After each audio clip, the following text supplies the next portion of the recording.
Assalamu alaikum, dear students. Hopefully you are fine. This is STA 301 final term most important MCQs। ये एक ऐसा subject है जिसके काफ़ी सारे ये रिव्यूज़ आए हैं कि स्टूडेंट्स ये कहते हैं कि ये काफ़ी टफ है। और एक मंथ इस बार तो आपको तकरीबन 1 month and some days I think 3-4 days ऊपर मिले हैं। और आपकी 1 मंथ के अंदर अंदर तैयारी करना थोड़ी सी ज़ाहिर है एक स्टूडेंट के लिए डिफ़िकल्टी होता है, क्योंकि बाकी सारे सब्जेक्ट्स हैं उसको साथ लेकर चलना तो ऑब्वियसली ये टफ़ होता है। एंड इसके जो से MCQs है, मेरी ये कोशिश है कि आप ज़्यादा से ज़्यादा मार्क्स लें। एंड इसके ये जो करंट MCQs हैं ये काफ़ी आपके लिए हेल्पफुल होंगे और आपने पूरी वीडियो देखनी है, तो इंशाल्लाह मैं आपको पूरी गाइडेंस करने की कोशिश करूँगा। तो सबसे पहले है इन बाईवेरिएट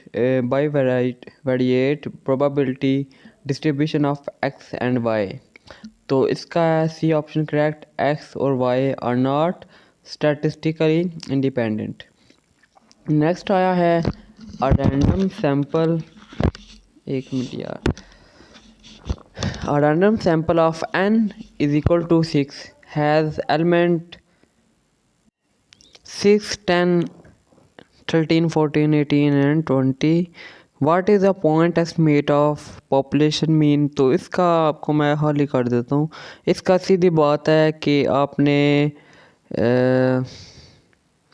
इसकी इन सब को सम करना है। 6 यार ये एक मिनट, 6 को 6 जमा 10 16 हो जाता है। 16 और 13 कितना हो जाता है? 16 29 आई थिंक, 29 और 14 प्लस 18 और 20 को ऐड करके उन सब को डिवाइड करना है। 6 पे एलिमेंट कितने हैं टोटल हैं आपके पास कितने हैं, तो उसको डिवाइड करके आपके पास 13.5 आंसर आएगा।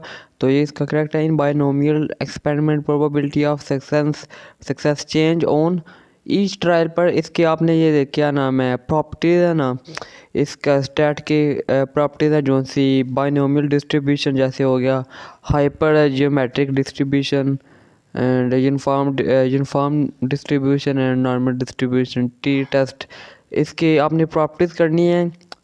और जो था मोस्ट इम्पोर्टेंट है ना बायनोमियल डिस्ट्रीब्यूशन और हाइपर जियोमेट्री इसके डिस्ट्रीब्यूशन, इन दोनों का तो आपने सही तरह रट लेना है। बिल्कुल ईजी सा है, आपने एक बार देख लेना, क्योंकि ये 5 नंबर का भी आ सकता है एंड 3 नंबर का भी क्वेश्चन आ सकता है, शॉर्ट एंड लॉन्ग दोनों में। तो इसको आपने सही तरह करना है।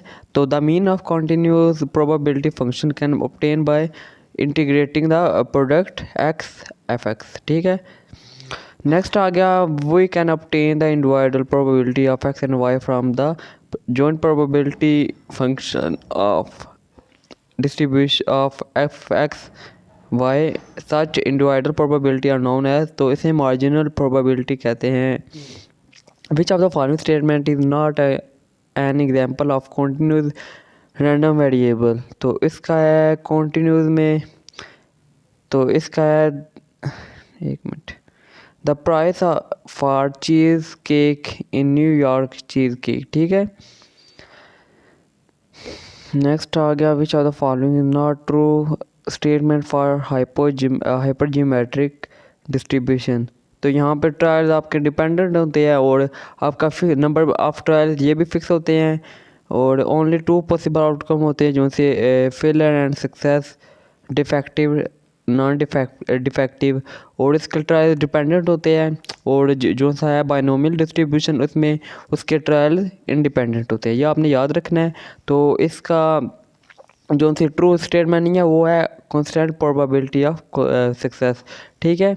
सक्सेस बार एक तरह तो नहीं ना आ सकती कांस्टेंट होके, तो ये इसका करेक्ट ऑप्शन है। Let the random variable that G have the standard normal distribution P G greater than 1.96, तो इसका है 0.025। इसका यही है कि आपने अल्फ़ा निकालना है पहले 1 माइनस अल्फ़ा आपने करना है 1.6, तो इसको फिर अल्फ़ा डिवाइडेड बाई 2 करना है, तो आपके पास ये आंसर आ जाएगा। Next type random variable X denotes the number of head with when we toss a fair coin 5 times assume, तो इसका 0 से लेकर आपने 5 तक गिनती आपकी सीधी गिन जानी है, ठीक है। 0 1 2 3 4 5 in the first movement of ratio is equal to 0।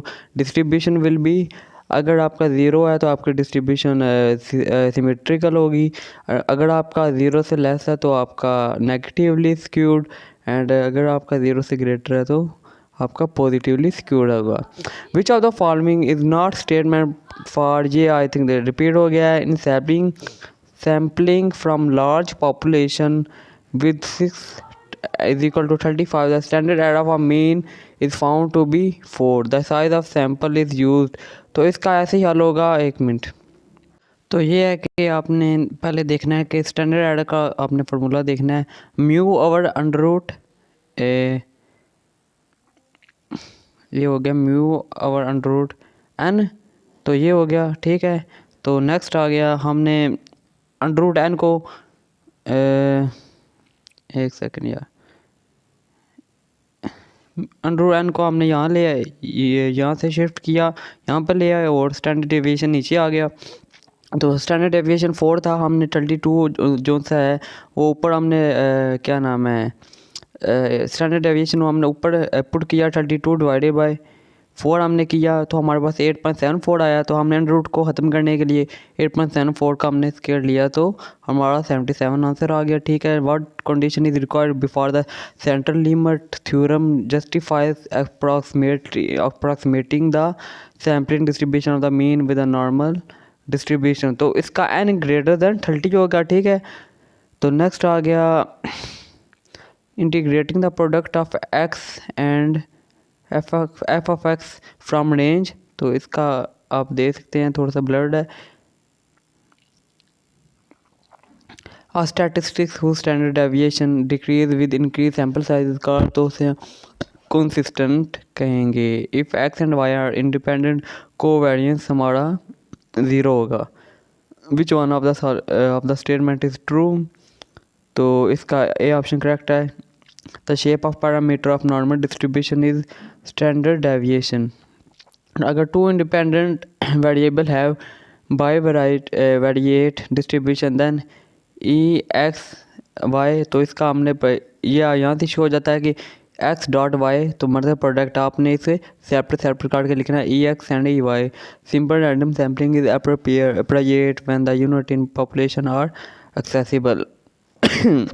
Sorry, which are the following major difference between binomial and hypergeometric distribution, तो इसका यही है कि the probability of success changes from trial to trial in hypergeometric distribution, इसका जो सा major difference है ना, तो यही है। और सेकंड यही है कि इंडिपेंडेंट होता है और हाइपर नहीं होता, ठीक है। हाइपर ज्योमेट्रिक सक्सेस उसके ट्रायल इंडिपेंडेंट नहीं होती। Which are the following is desirable for good point estimator, तो इसके सब all of the given correct option है। तो रैंडम वेरिएबल वाई हैज़, ये थोड़ा सा मिटा हुआ है, इसका सीधा आपको मैं ये बता देता हूँ। इन सब को ऐड करना है, 3c 4c प्लस 0.4 और 0.4 इधर चला जाएगा, एंड 5 और 0.4/5 आपका करेक्ट ऑप्शन आ जाएगा। The relative efficiency of T1 compare T2 where both T1 और T2 है ना, वो अनबायस एस्टिमेटर हैं। The mean of hyper geometric distribution is NK divided by N, ठीक है, आपने ये याद रखना है। मीन इसका ये है और इसका जो सा वेरिएंस है ना वो थोड़ा सा बड़ा है, उसका यही है कि NK divided by N and N minus K divided by N minus N I think, and फिर आगे आता है N minus 1 divided by N, ठीक है। ये आपने याद N डिवाइडेड बाय N-1। तो what condition is required before the central limit theorem justify approximating the sampling distribution of mean with a normal distribution, तो ये दोबारा से रिपीट हो गया। एंड ये आपको बताना था कि ये हाइपर ज्योमेट्रिक की जगह बाइनोमियल भी आ सकता है, तो जब बाइनोमियल आए तो उसका मीन आपने बताना कि mean is equal to n p and variance is equal to n p q, ठीक है। नेक्स्ट आ गया, we can obtain the individual probability of x and y, the joint probability function distribution of such of f x dot f x y, such individual probability are known as marginal probabilities. जो सा ये subject है ना, इसके बहुत बड़े question नहीं आते, आपने ये दिमाग से निकाल देना कि जोन से कि बहुत बड़े आएंगे क्वेश्चन, ये बिल्कुल आपने नहीं सोचना, ठीक है। आपने जोन से आपको लगे ना कि शॉर्ट है तो आपने हैंड आउट से अभी देखना है, क्योंकि आपके पास बहुत कम टाइम है। नेक्स्ट आ गया, consider large population with a mean of 160 and standard deviation उसका है 20 है, रैंडम सैम्पल साइज़ है उसका 64 is taken from this population. तो standard deviation of sample mean, तो इसका आपने सिंपली आपने इसका फार्मूला लगाना है और इसकी वैल्यू आपने पुट करके आंसर ले आना है। तो ये वही है कि सैम्पल एरर, या समझो आपने standard deviation of sample mean मतलब सैम्पल एरर आपने फाइंड करना है। तो इसका यही है formula, standard deviation divided by under root N.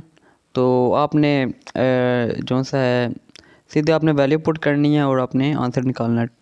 Next आ गया, standard error of sampling distribution P1 minus P2 is equal to, तो ये आपका सी करेक्ट ऑप्शन है, which of the following must not be a consistent estimator. तो इसका sample variance है।